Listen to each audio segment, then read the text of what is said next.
One last thing சொல்லணும்னு நினைக்கிறேன். போன வருஷம் வரைக்கும் எந்த குழந்தைய கேட்டாலும் நீ என்னவா ஆக போற, டாக்டர் ஆக போறேன், இன்ஜினியர் ஆக போறேன், பைலட் ஆக போறேன் அப்படின்னு சொல்லுவாங்க.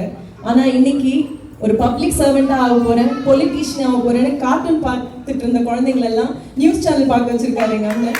ரொம்ப ரொம்ப பெருமையா இருக்கு. Thank you so much.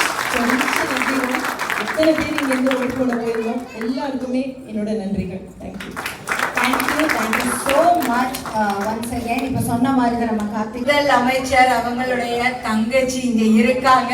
நல்ல ஒரு கைத்தட்டல் நம்ம கொடுத்துடலாம்.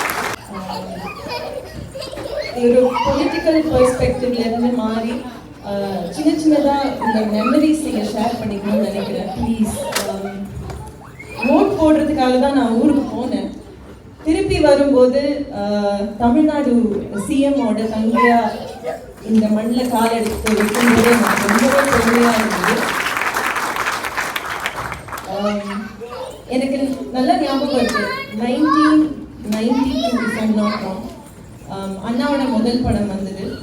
பல லீடிங் மேகசீன்ஸ் இன் தமிழ்நாடு எப்படி விமர்சிச்சாங்க அப்படின்னா, இந்த முகத்தெல்லாம் பார்க்கணும்னு தமிழ்நாடு மக்களோட தலையெழுத்தா அப்படின்னு. இன்னைக்கு அந்த முகத்தை தான் தமிழ்நாடு மக்கள் சீஃப் மினிஸ்டரா கொண்டு வந்து நிறுத்தியிருக்காங்க.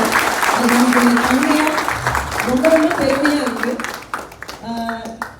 எலெக்ஷன் முன்னாடி ரொம்ப நர்வஸாக தான் இருந்தோம். நான் அத்தை மாமாவோட தான் இருந்தேன்.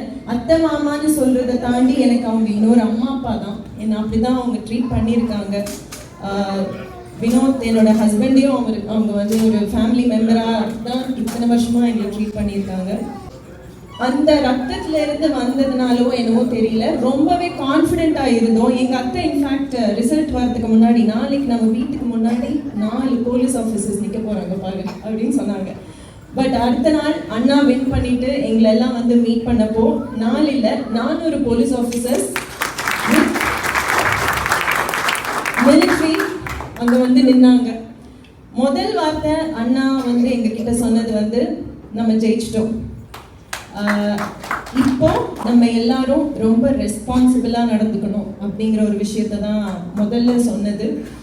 இல்லை யூஏல வந்து எஸ்பெஷலி உமன் இங்கே இருக்கிறவங்க எல்லாரும் இதை வந்து ஒத்துப்பீங்கன்னு நினைக்கிறேன். எவ்வளோ சேஃப்டி நமக்கு இங்கே இருக்குன்னு நம்ம எல்லாருக்குமே தெரியும். இதே சேஃப்டி தமிழ்நாட்டில் இருக்கான்னு கேட்டால் போன வருஷம் வரைக்கும் டவுட் தான். ஆனால் இந்த வருஷம் நான் ரொம்ப நம்பிக்கையாக 100% கான்ஃபிடென்ட்டாக சொல்லுவேன். எங்கள் அண்ணன் இப்போ சிஎம் ஆகிட்டாரு. ஒவ்வொரு வாட்டி நம்ம இனி நம்ம மண்ணில் கால் எடுத்து வைக்கும் போதும் 6 மணிக்கு மேலே இருட்டினதுக்கு அப்புறம் தைரியமாக வெளியே போகலாம்.